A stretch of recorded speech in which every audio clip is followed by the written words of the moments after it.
안녕하세요. 사례로 본 강학습과 게임 밸런싱이라는 세션을 맡은 넷마블 마재단실 이경만입니다. 넷마블은 PC 모바일 게임을 퍼블리싱하는 글로벌 게임 퍼블리셔입니다. 자회사로 많은 게임 개발 스튜디오들과 협업해 특히 글로벌에서 많은 성과를 내고 있습니다. 저는 20년차 게임 개발자에서 AI 엔지니어로 전직해 3년차에 접어드는 개발자입니다. 그동안 꽤 많은 게임 개발에 참여했고 라이브 서비스 경험도 많이 했지만 밸런싱은 항상 어려운 과제였습니다. 특히 잘 되던 게임들이 밸런스 문제로 힘들어지는 걸 보는 건 참 안타까운 일이었죠. 이를 해결하기 위해 개발사 CTO로서 빅데이터로도 접근해보고 프로그래밍적으로도 접근해봤습니다. AI에 관심을 가진 게 바로 밸런싱 문제를 AI로 해결할 수 있지 않을까 해서였습니다. 약 2년 반 동안의 시도 중에 최근에 의미 있는 사례들을 공유하도록 하겠습니다. 대상은 게임 개발자, 연구자, 기획자가 들을 수 있는 내용으로 어려운 용어를 배제하고 게임 개발자의 눈높이에 이해할 수 있는 단어를 사용했습니다. 특히 이 세션 하나만으로 이해할 수 있도록 내용을 수정했고요. 수식 등은 전혀 등장하지 않습니다. 더 궁금한 부분은 Q&A 시간 등을 통해 질문해 주시면 감사하겠습니다. 아젠다로는 먼저 밸런싱의 필요성, 그리고 왜 밸런싱에 AI가 필요한지에 대해 설명드리고 방법론으로서 강학습에 대한 이론적인 설명을 드릴 예정입니다. 그 후엔 사례 2개로 강학습을 적용하고 결과를 어떻게 분석했는지에 대해 설명합니다. 부정적인 바이럴을 막기 위해 자료의 내용은 특정 게임이 아닌 일반적인 모바일 액션 RPG, 턴제 RPG로 보이도록 만들었습니다. 참고 부탁드립니다. 게임 개발자라면 다 아시겠지만 밸런싱은 언제 왜 필요한지 먼저 짚고 넘어가 보도록 하겠습니다. 게임은 기술 비즈니스고 분업화되어 있습니다. 결과물의 확인이 거의 마지막에 하게 되는데요. 거기에 필연적으로 발생하는 게 소통의 문제죠.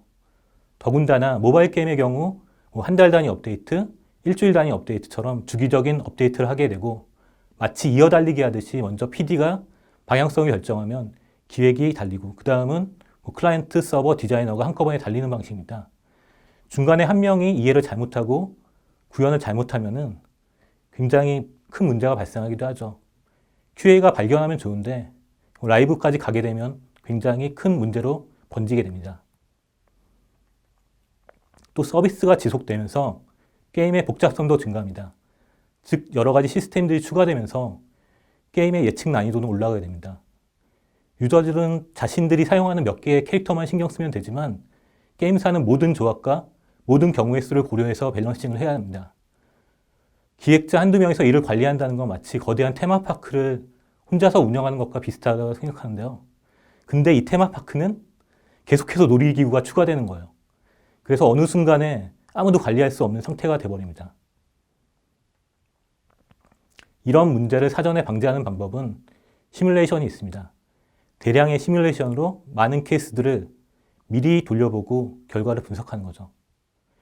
이때 2가지 방법이 가능한데요. 사람으로 많이 시뮬레이션 하거나 아니면 AI로 대량 실행을 하거나. 근데 사람으로 많이 하는 방법은 굉장히 자원적인 면에서 한계가 있겠죠. 유니티에서도 이에 대한 필요성을 인식하고 이런 서비스를 공개했습니다.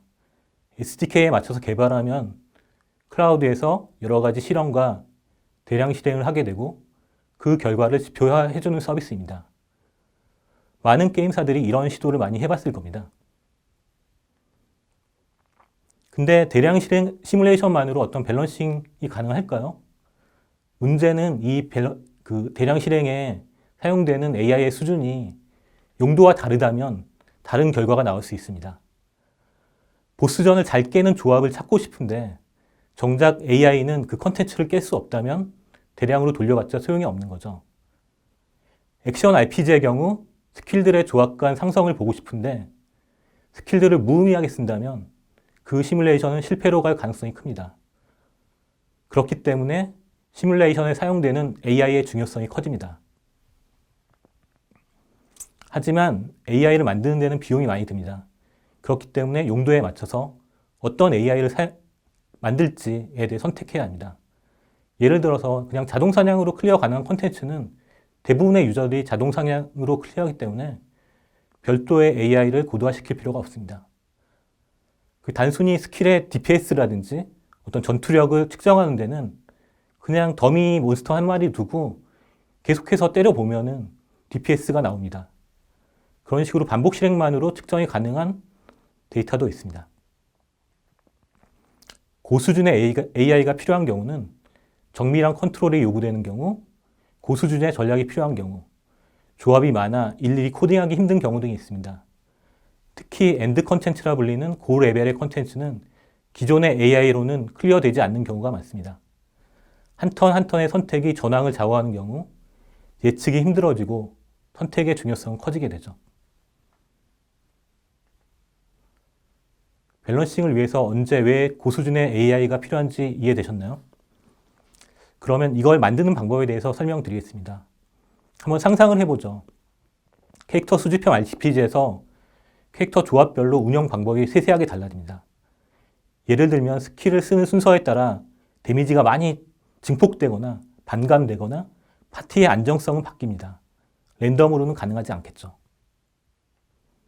그래서 100명의 캐릭터가 있는 어떤 캐릭터 수집형 RPG라고 가정을 하면은, 그리고 하나의 덱 조합에 3마리의 캐릭터를 쓴다는 게임이 있다면 16만 1700개의 덱 조합이 있습니다.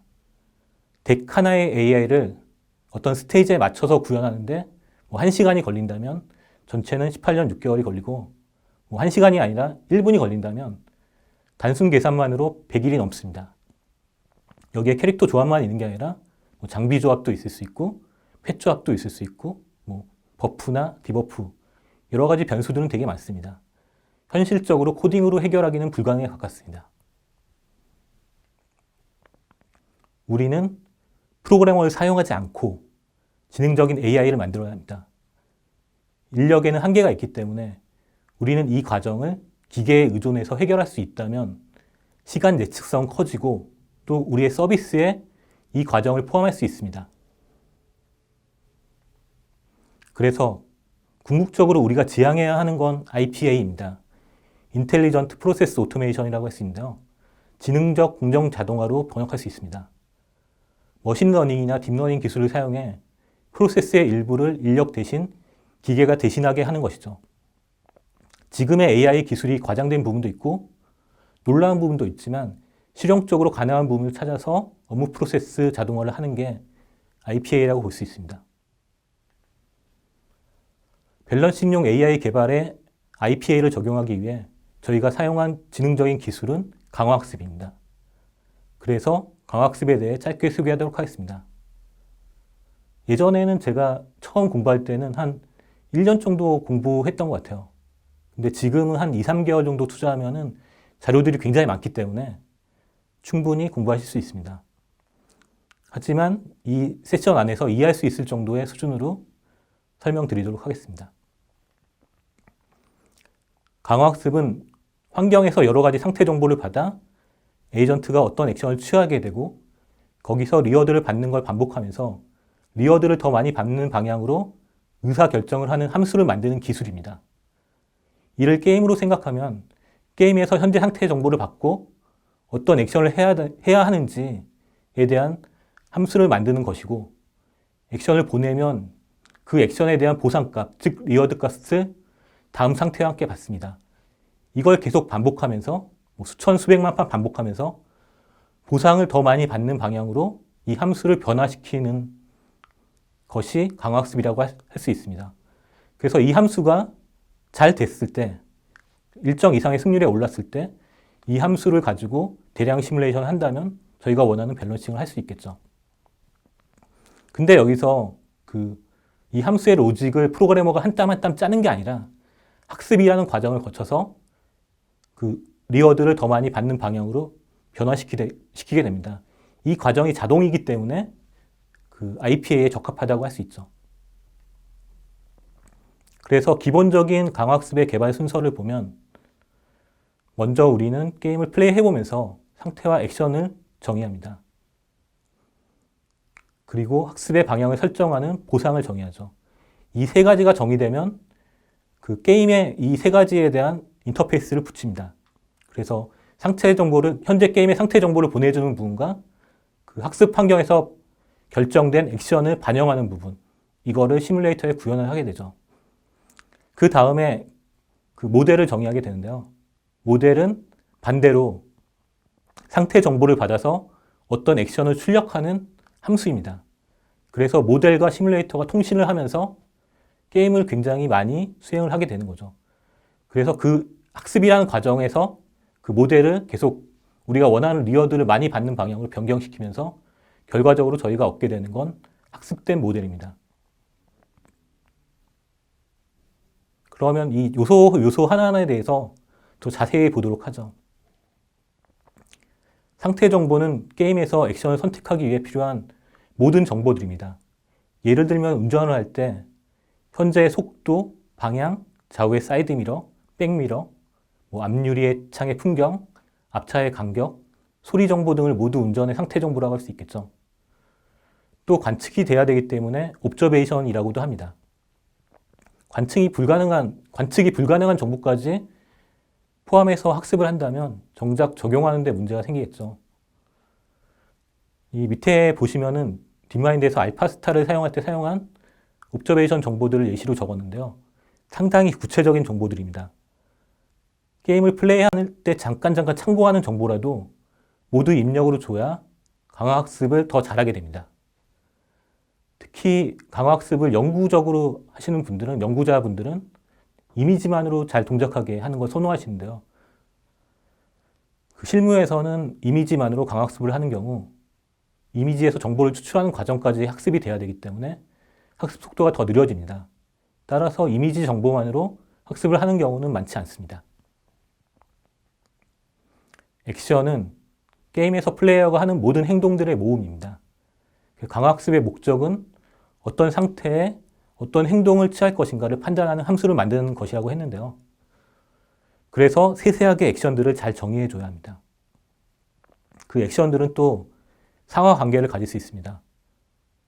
어떤 액션을 할지 먼저 정한 다음에 그 액션에 대한 추가적인 파라미터들을 정하는 거죠. 스타크래프트를 예를 들면 공격이라는 액션을 선택하면 어떤 유닛으로 어디를 공격할지를 정해야겠죠. 근데 반대로 건물을 짓는다는 액션을 선택하면은 어떤 유닛이 어디에 어떤 건물을 짓는다까지 선택해야 되는 거죠. 그래서 최초에 선택하는 액션에 따라서 다음 액션이 결정되는 경우가 있고요. 순차적 선택이라고 했습니다. 그리고 동시에 한꺼번에 여러 개의 액션을 선택해야 되는 경우도 있습니다. 모바일 게임에서 움직이면서 스킬을 사용하는 경우는 동시에 움직임과 스킬까지 같이 올라야 되겠죠. 그래서 동시 선택하는 액션이 있습니다. 보상은 학습의 방향성을 결정하는 단일 신수값입니다. 또 그 게임 한 판에서 전체에서 누적해서 사용하고요. 값이 양수면 해당 액션을 더 많이 하게 되고 음수일 때는 그 액션을 더 안 하게 되겠죠. 예를 들면 승리에 대해서는 플러스 10을 주고 패배에 대해서는 마이너스 10을 준다면 승리하는 방향으로 학습을 진행합니다. 하지만 상대가 강해서 승리라는 경험을 하지 못하는 경우는 학습을 하지 못하겠죠. 그래서 승리 말고도 여러 가지 다른 리워드를 주게 되는데요. 예를 들면 공격에 성공했을 때 플러스 리워드를 준다든지 방어에 성공했을 때 플러스 리워드를 준다든지 적의 공격에 맞았을 때는 마이너스 리워드를 준다든지 힐에 성공했을 때는 플러스 리워드를 준다든지 하는 게 있습니다. 근데 이 값을 더 많이 주면은 그 액션이 더 강화됩니다. 예를 들어서 이기는 보상보다 힐하는 보상을 더 많이 주면은 힐이라는 액션을 더 많이 하기 위해서 게임을 끝내지 않겠죠. 그런 경우도 좀 많이 봤는데요. 예상치 않게 보상을 막 여러 가지 많이 설계하다 보니까 여러 가지 꼬여서 원하지 않는 결과를 나오는 수도 있습니다. 그래서 보상은 우리가 목표로 하는 행위와 일치하는지를 계속 관찰해야 합니다. 보상이 증가하는데 승률이 커지지 않는다면 뭔가 잘못된 거겠죠. 이런 식으로 우리가 원하는 액션과 보상값을 계속 관찰을 해야 됩니다. 시뮬레이터는 게임이 수행되면서 학습 환경과 통신하는 강학습 인터페이스가 구현되는 프로그램입니다. 그래서 실행 속도가 굉장히 빨라야 되고요. 당연히 반복적으로 게임이 실행돼야 합니다. 그리고 리눅스 빌드가 유리한데요. 왜냐하면 좀 클라우드 환경에서 실행할 때는 윈도우 라이센스 비용이 생각보다 굉장히 비싸더라고요. 그래서 특히 리눅스 같은 경우는 좀 더 비용을 싸게 할 수 있는 방법도 여러 가지가 있고요. 그래서 리눅스 빌드가 유리합니다. 그리고 이 통신하는 간격이 중요한데요. 액션 게임 같은 경우는 보통 0.1초마다 통신한다든지 아니면 턴제 게임 같은 경우는 뭐 한 턴마다, 매 턴마다 통신하게 한다든지 그렇게 할 수 있습니다. 그 0.1초라는 게 게임의 0.1초입니다. 그래서 게임을 빨리 돌릴 때는 그 배속만큼 0.1초가 짧아지겠죠. 모델은 학습의 대상이고 입력으로 상태 정보를 받아서 그 상태에 맞는 액션을 리턴해주는 함수라고 보시면 됩니다. 게임 플레이를 함수화했다고 이야기할 수 있습니다. 보통은 뉴럴넷을 사용하고 이 뉴럴넷을 학습을 위해 적절한 구조로 설계됩니다. 뉴럴넷을 학습에 사용하는 강화학습을 딥 강화학습이라고 합니다. 그리고 이 액션과 상태 정보를 모델이 입력과 출력으로 주기 때문에 액션하고 상태 정보에 맞게 설계가 되어야겠죠. 그리고 게임의 상태 정보는 가변적이거나 위치 정보 같이 위치 정보를 같이 가지고 있는 경우가 되게 많습니다. 이런 구조에 맞는 뉴럴넷을 사용해야지 학습이 잘 되겠죠. 이렇게 한번 만들어진 학습 환경은 게임 시스템이 바뀌지 않는 이상 계속해서 재사용이 가능합니다. 사람이 AI를 코딩했을 때와 비교하면 이 파란 부분이 한번 구축되면 크게 바뀌지 않는 부분입니다. 이게 계속 업데이트마다 AI를 만든다고 생각하시면은 이 파란 부분이 존재하는 게 굉장히 편리합니다. 그렇기 때문에 재코딩 공수가 적고 반복적으로 사용한 부분이 훨씬 더 IPA적이죠. 자, 이제 드디어 사례를 말씀드리겠습니다. 앞서 말씀드린 강학습 과정들을 실제 게임에서는 어떻게 했는지 설명드리도록 하겠습니다. 일단 이 게임은 게임 클라이언트에서 바로 시뮬레이터를 만들기 어려운 구조였습니다. 아무래도 액션 RPG이기 때문에 그랬고요. 때문에 저희가 개발사의 기획 리소스를 사용해서 시뮬레이터를 만들고 그렇게 만들어진 시뮬레이터를 학습시켜서 실제 게임에 적용하자는 아이디어에서 출발했습니다. 이건 굉장히 좋은 아이디어라고 생각해요, 저는. 왜냐하면 게임 클라이언트 자체를 바로 학습에 적용하기 힘든 구조도 되게 많거든요. 그리고 유니티 ML 에이전트로 만들면은 클라이언트에 적용하기까지 매우 쉽기 때문에 ML 에이전트로 작업하게 됐습니다. 그래서 유니티 2D로 전투 시뮬레이터를 만들고 AI의 수준을 높이기 위해서 셀프와 리그 학습을 구현했습니다. 그렇게 상급 유저의 컨트롤과 플레이를 하는 AI를 만들어서 유저 데이터 없이 바로 직업별 밸런스 데이터를 뽑고 대량 실행을 한 다음에 거기서 분석하자는 게 그런 목적으로 시작된 프로젝트입니다. 시작은 ML 에이전트의 기본 샘플 중에 하나인 푸시블럭을 이용했습니다. 푸시블럭은 이 맨 왼쪽 그림에서 보이는 파란색 상자가 하얀색 상자를 밀고서 초록색 영역까지 보내면 성공하는 그런 게임인데요. 이 예제를 사용한 이유는 이 게임 자체가 원형의 시야를 사용하는 예제였는데요. 저희 게임도 마찬가지로 원형의 시야를 사용하기 때문에 이 게임이 적당해 보여서 이 샘플 예제를 사용했습니다. 이 영상은 초기 실험 테스트 버전인데요. 빨간색 박스가 랜덤하게 움직이는 에이전트고요. 그리고 파란색이 저희가 학습시킨 에이전트입니다. 그래서 이 회색 원이 시야 범위라고 보시면 되는데요. 저희가 중점적으로 테스트하려고 했던 부분은 시야 범위 안에 적이 들어왔을 때 정확히 타격해서 공격할 수 있나, 그리고 시야 범위에서 빠져나갔을 때 그걸 기억해서 추적을 할 수 있나였습니다. 그래서 이 샘플을 예제 가지고 변형시켜서 만드는데 한 일주일도 안 걸렸던 것 같아요. 그래서 그 정도로 빨리 학습하는 것까지 다 성공했기 때문에 ML 에이전트에 대한 어떤 신뢰가 생겨서 이 샘플을 기반으로 전체 클래스를 구현하게 되었습니다. 이 게임의 상태 정보를 말씀드리겠습니다. 이 게임은 원형의 시야를 가지고 있었기 때문에 이 원형의 시야를 16개의 방향으로 22개의 벡터 값으로 표현했다고 보시면 됩니다. ML 에이전트에서 그 푸시블럭에서 사용한 레이트레이싱 함수에서는 시야 범위에서 멀어질수록 틈새가 많이 생겨서 인지하지 못하는 경우가 있었습니다. 그래서 레이트레이싱을 빼고 그냥 위치 정보만으로 거리만 가지고 방향 벡터를 구하는 방식으로 어느 방향에 있는지 인지하게 만들어서 틈새 없이 방향을 인지하게 만들었습니다.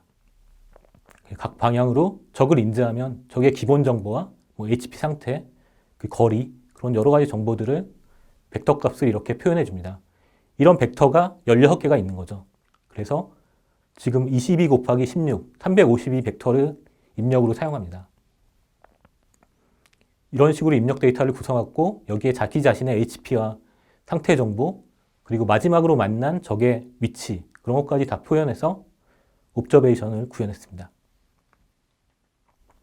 그리고 액션은 그 이동과 스킬 사용을 동시에 할 수 있었기 때문에 16개의 이동 방향, 그리고 멈추는 거, 그리고 9개의 스킬, 그 스킬 사용 완화까지 총 27개의 액션을 가지게 됩니다. 리워드는 승패 리워드를 줬고요. 벽에 충돌하는 경우 마이너스 리워드를 줬습니다. 이게 실제 게임에 붙여보니까 벽에 충돌해서 이동하는 게 굉장히 끌리듯이 좀 보기 안 좋더라고요. 그래서 벽에 충돌하는 경우에 마이너스 리워드를 줬고요. 그리고 공격에 성공했을 때 플러스, 적의 공격에 맞았을 때 마이너스 리워드를 줬습니다. 모델은 ML 에이전트에서 제공하는 기본 모델을 사용했고요. 컴피그에서 수정 후 학습이 잘 되는 수준으로 테스트했습니다. 컴피그에서 수정할 수 있는 건 뭐 웨이트의 크기라든지 레이어의 크기 같은 걸 수정할 수 있었는데요. 이런 것들은 사실 하이퍼 파라미터라고 해서 어떤 공식이 있는 게 아니라서 여러 가지 수정을 해보면서 테스트했습니다. 또 ML 에이전트에서는 쉽게 UI로 모델 정보 확인이 가능합니다. 그래서 ML 에이전트에서는 왼쪽에 보이는 화면에서 옵저베이션 사이즈, 그리고 액션의 사이즈 같은 걸 확인할 수 있는데요. 그 동시에 입력되는 액션 자체를 ML 에이전트에서는 브랜치라고 하는데요. 브랜치 0는 이동, 브랜치 1은 스킬 사용 관련된 액션을 받아오게 됩니다.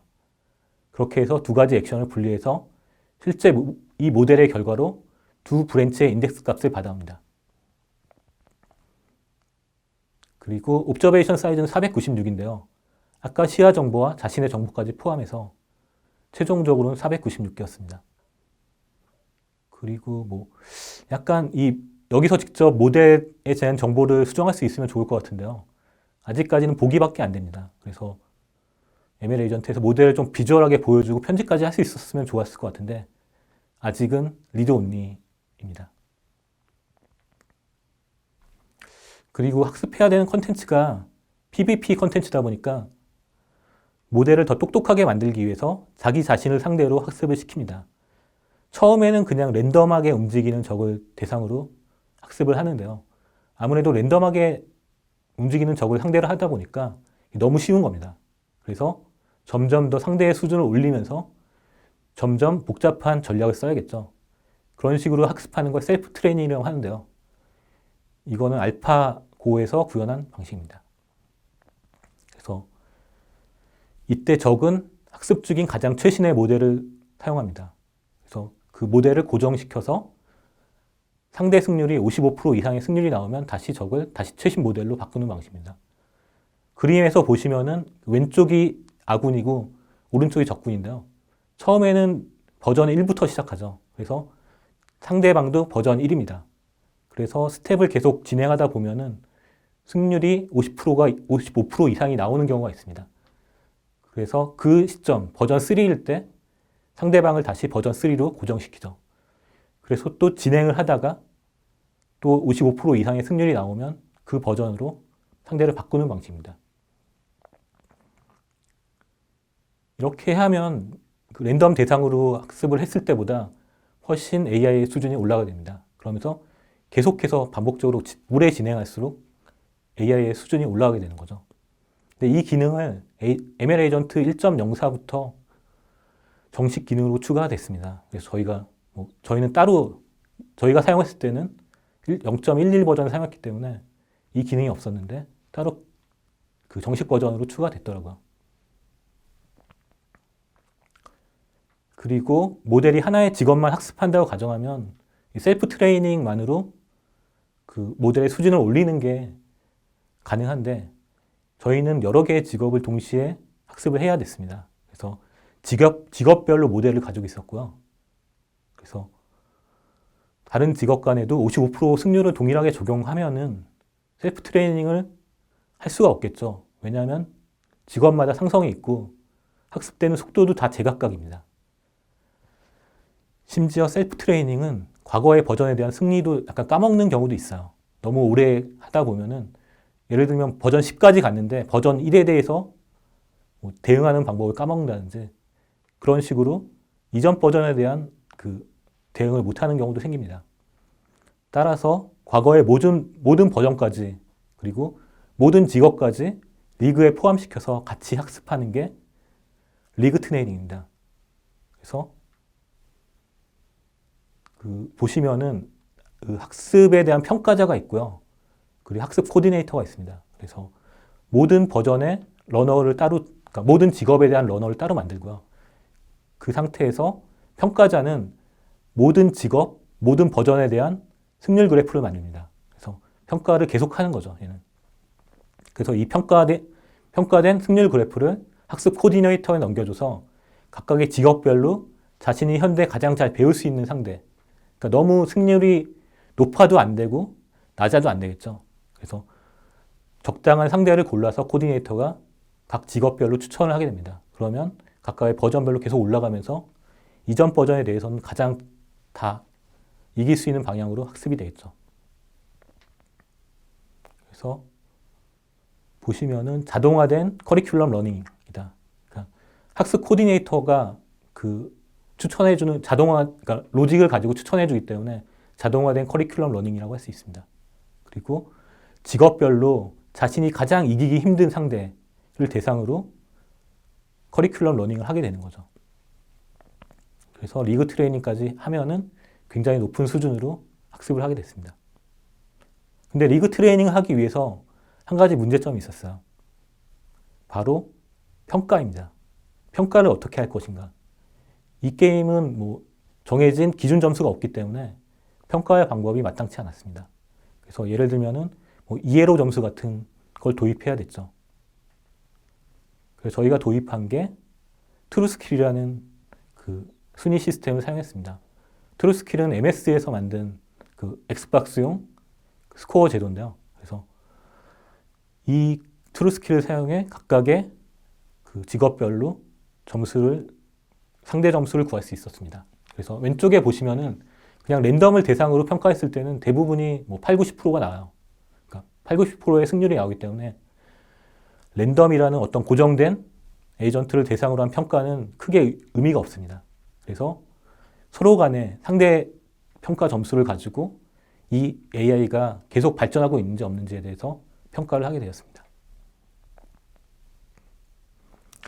이렇게 학습시키는 AI를 대량으로 실행해서 여러 가지 지표들을 활용했는데요. 대표적으로 몇 개만 살펴보자면 일단 직업 간 상대 승률표를 만들었습니다. 맨 왼쪽이 그 표고요. 직업 간의 승률표를 이렇게 히트맵으로 그렸습니다. 그 다음은 스킬 조합별 승률입니다. 이 게임은 직업별로 선택이 가능한 스킬이 다양했는데요. 어떤 스킬을 어느 상대에 따라 사용했느냐에 따라 승률이 달라졌습니다. 그래서 직업별로 어떤 스킬을 사용했을 때 전투에서 데미지를 더 많이 주는지, 그리고 스킬 조합을 어떻게 했을 때 더 많은 승률이 올라가는지에 대해서 표로 만들었습니다. 그리고 직업별로 각각의 스킬이 어떤 직업 같은 경우는 모든 스킬이 골고루 승률이 높은 거에 반해서 어떤 직업 같은 경우는 스킬별로 그 편차가 굉장히 심한 직업도 있었습니다. 그래서 이 직업은 스킬을 잘못 선택하면은 굉장히 약한 직업이 되는 거죠. 그런 인사이트를 뽑아낼 수 있었고요. 그리고 데이터를 뽑을 때 시뮬레이터에서 뽑는 게 아니라 실제 게임에 붙여서 데이터를 수집했습니다. 미세하게 시뮬레이터랑 다른 부분이 있었지만 뭐 개발팀에서 만든 그 비헤이비어 트리 기반의 AI를 뭐 70% 이상의 승률로 이겼기 때문에 저희의 AI를 가지고 뽑는 결과가 더 정확하다고 볼 수 있었습니다. 이 영상은 AI가 회피를 하는 영상입니다. 둘 다 학습된 AI인데요. 초록색의 체력이 얼마 남지 않았고 일부러 시야를 넓혀서 못 찾는 경우를 없앴습니다. 그래서 보시면은 이 초록색 에이전트가 굉장히 잘 피하는 걸 보실 수 있고요. 중간에 빨리 이동하는 거는 스킬을 이용해서 빨리 이동한 겁니다. 적의 스킬 시전 타임을 이용해 빠르게 도망가는 것을 볼 수 있습니다. 평가입니다. 이 좋았던 점은 신규 게임에 적용해서 그 밸런싱 지표를 미리 뽑아볼 수 있었습니다. 그리고 액션 게임에도 강화학습을 적용이 가능하다라는 걸 알 수 있었고요.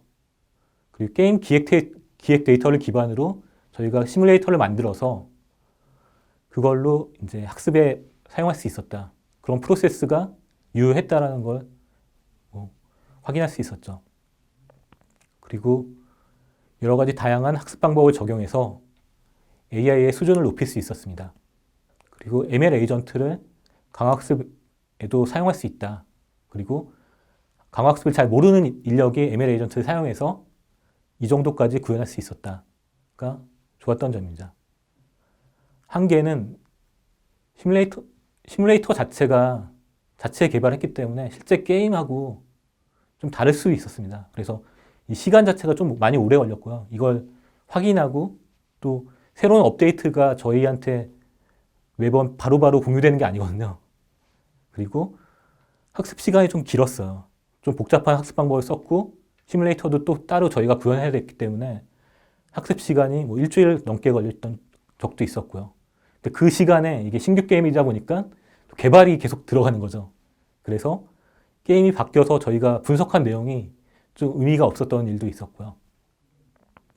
그리고 복잡한 학습 방법 때문에 거기에 따른 약간 오류라든지 버그도 되게 많았습니다. 그리고 게임 자체가 중간에 너무 많이 바뀌어가지고 라이브에서 이 결과를 비교할 수 없었던 게 좀 한계였던 것 같습니다. 다음은 캐릭터 수집형 RPG의 고스펙 던전을 학습시킨 사례입니다.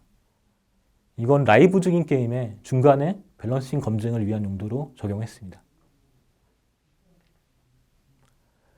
일단은 개발팀에서 잘 만든 롤베이스 AI가 있었는데 그 AI조차도 클리어하지 못하는 고난이도 던전이 있었습니다.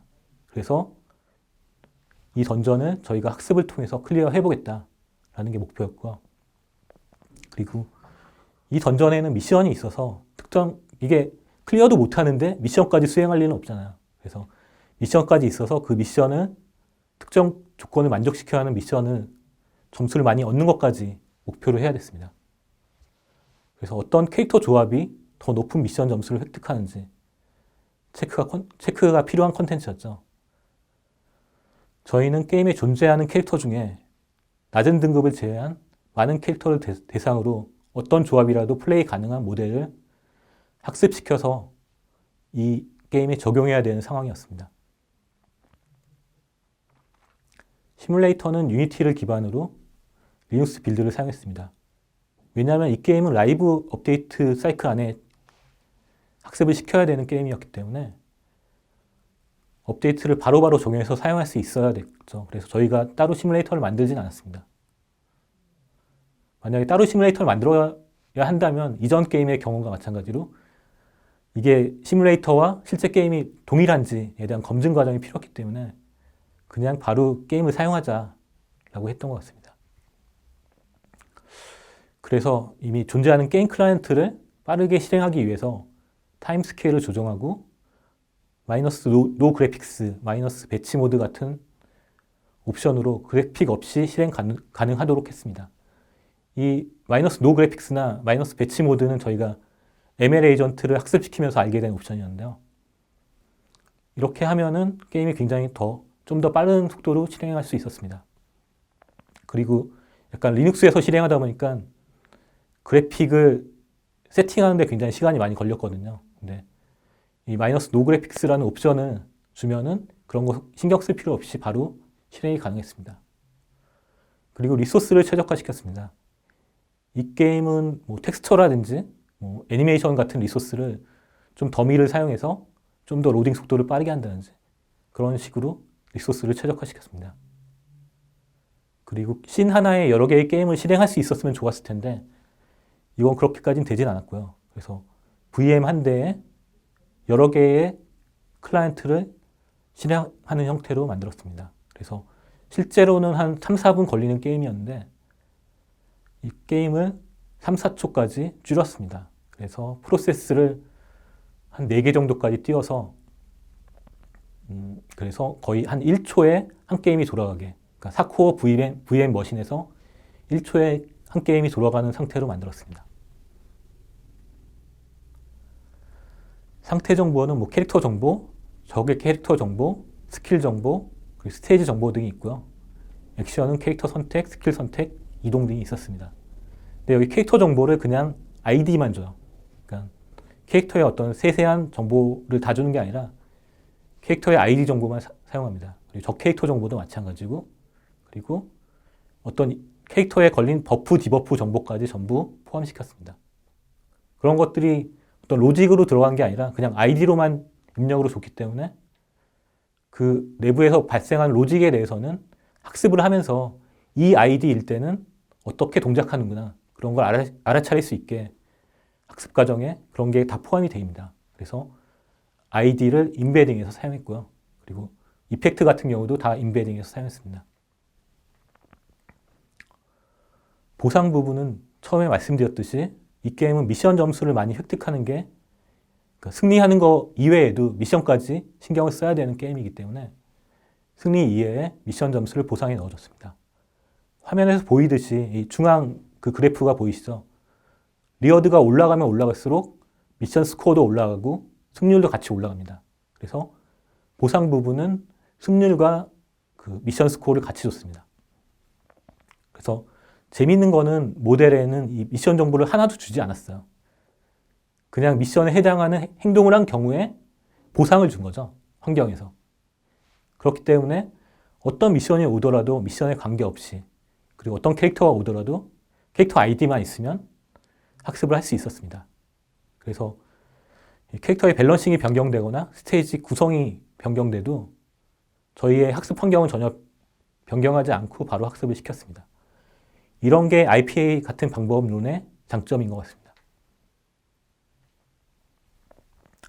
모델은 이렇게 만들었고요. 밑에 보시면 밑에 부분이 액션이고 위에 부분이 이제 옵저베이션인데요. 이 게임 같은 경우는 상당히 다양한 버프와 디버프 정보를 가지고 있었기 때문에 그게 점수에 영향을 많이 줄 수 있습니다. 그래서 이 정보가 상당히 중요한데요. 그 부분을 임베딩을 통해 적과 나에 적용된 버프, 디버프 스킬에 내 정보를 압축시키고 이게 상당히 유효했습니다. 이 게임을 학습시키는 데 굉장히 좋은 방법이었고요. 그래서 게임 리소스에 맞춰서 현재 적용된 캐릭터나 스킬 등의 사이즈에 맞게 모델의 입력 부분이 자동으로 변경되도록 했습니다. 왜냐하면 매번 캐릭터가 추가될 때마다 따로 코딩을 하지 않게 만들기 위해서 일단 리소스에서 캐릭터의 전체 크기라든지 이펙트의 전체 사이즈라든지 그런 걸 읽어와서 모델을 변경할 수 있게 만들었습니다. 그리고 분산 강화학습을 구현했는데요.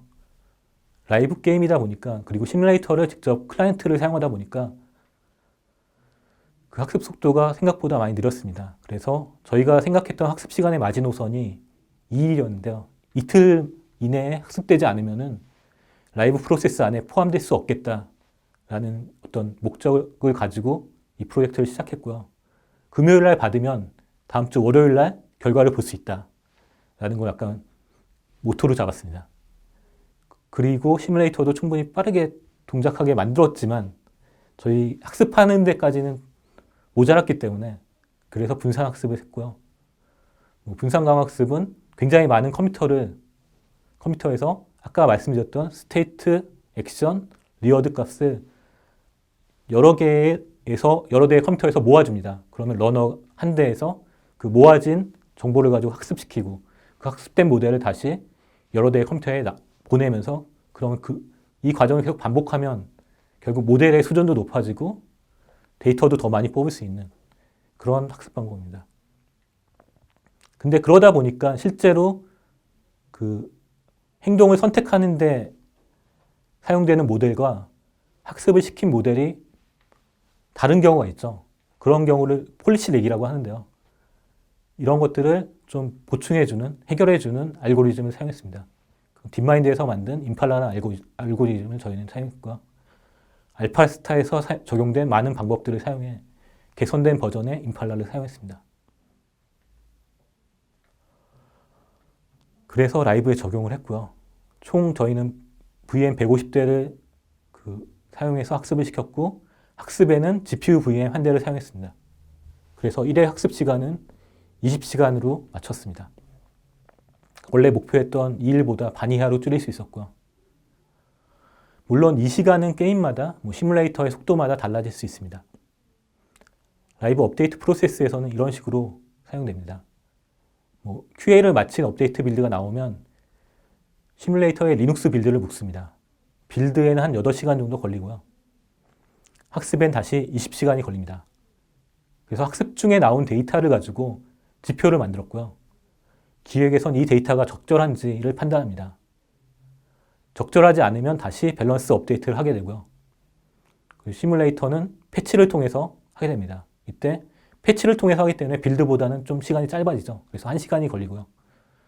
그 다음 20시간의 학습 시간을 거쳐 나온 데이터로 기획팀에 검증을 다시 맡기게 되고 괜찮으면 바로 출시가 되고 이 과정을 계속 반복하게 되는 거죠. 지금까지 이 과정을 한 4번 정도, 한 일주일 동안 4번 정도 반복해 본 적이 있는데요. 굉장히 밸런싱을 맞추기 힘든 스테이지였어요. 이 다운표로 적은 부분이 그때 일주일 동안 4번 정도 밸런싱한 다음에 라이브에 올라가고 나서 기획 담당자가 한 코멘트입니다. 네. 최고 난이도의 컨텐츠에서 저희가 시뮬레이션 결과가 유의미했고 그 시뮬레이션을 기반으로 밸런싱을 했다는 거죠. 네, 저희의 시뮬레이션 속도가 하루 정도였지만 그래도 좀 밸런싱을 하는데 유의미했던 것 같습니다.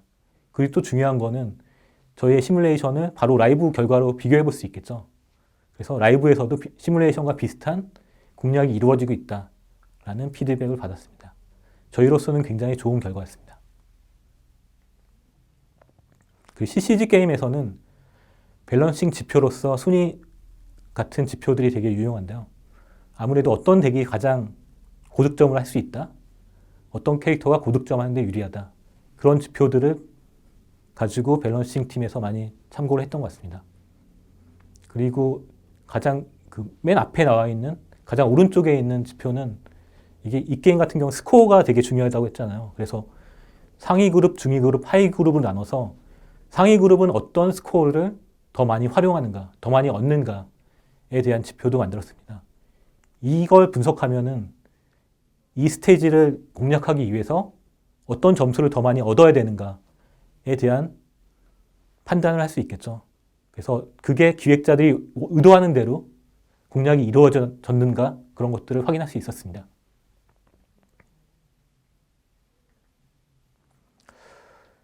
이 게임에 대해서 좋았던 점은 게임 클라이언트를 직접 시뮬레이터로 사용해서 시뮬레이터의 개발 기간을 단축시켰습니다. 그리고 CCG 게임에서 모든 캐릭터를 실제로 운영할 수 있는 모델을 만들었고요. 그래서 AI로 적용할 수 있게 되었습니다. 그리고 분산학습으로 학습 속도를 높일 수 있었습니다. 그리고 게임 클라이언트를 바로 사용해 그리고 바로 사용했기 때문에 이 컨텐츠뿐만 아니라 신규 컨텐츠에도 다 빠르게 적용할 수 있었습니다. 한계점은 아무래도 클라우드를 사용하다 보니까 비용을 잘 조절해야 돼요. 그래서 이게 매번 150대, 200대 그렇게 막 사용하긴 했는데요. 이 비용들을 잘 관리하면서, 잘 모니터링하면서 사용을 해야 됩니다. 그리고 현재 RPG 이외에 다른 쪽에도 적용할 수 있는지는 아직 미지수고요. 그리고 클라우드랑 강화 학습에 대한 전문 인력이 있어야지 이런 시스템을 만들 수 있습니다. 물론 ML 에이전트가 앞으로 발전하면은 이런 것도 다 커버할 수 있겠다는 생각이 들긴 했습니다.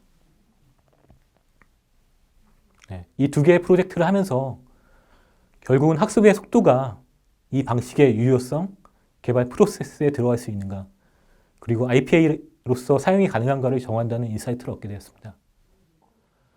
그렇다면 이 시뮬레이션의 속도를 빠르게 할 수 있다면 어떤 일이 가능할까요? 예상을 해보았습니다. 저희가 했던 거죠. 하루나 이틀 사이에 강학습형 AI 개발을 해서 대량 시뮬레이션이 가능하다면 대량 실행 후 지표를 뽑아서 라이브 상황에 대한 예측을 할 수 있습니다.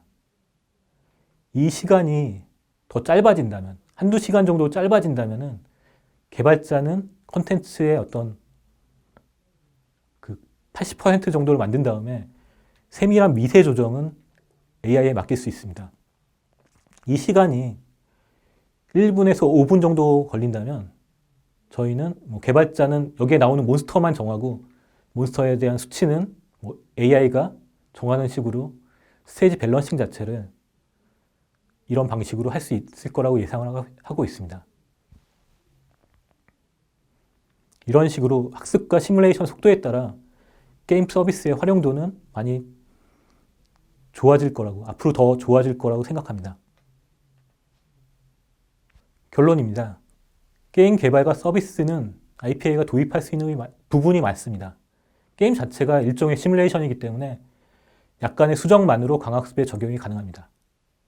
그리고 IPA 도입의 가장 중요한 건 학습 속도입니다. 학습 속도에는 시뮬레이터 개발 속도와 강학습 속도가 같이 포함되어 있습니다.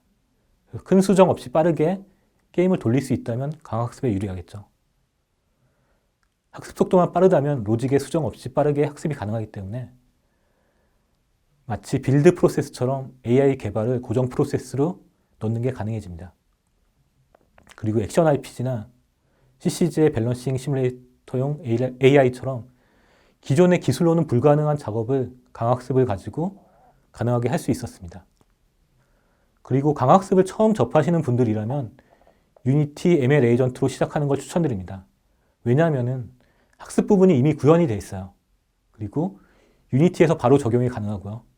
그리고 학습된 결과도 바로 유니티에서 사용을 할 수 있습니다. 그리고 학습이 가능한지 테스트하는 것도 그냥 바로 유니티를 통해서 할 수 있죠.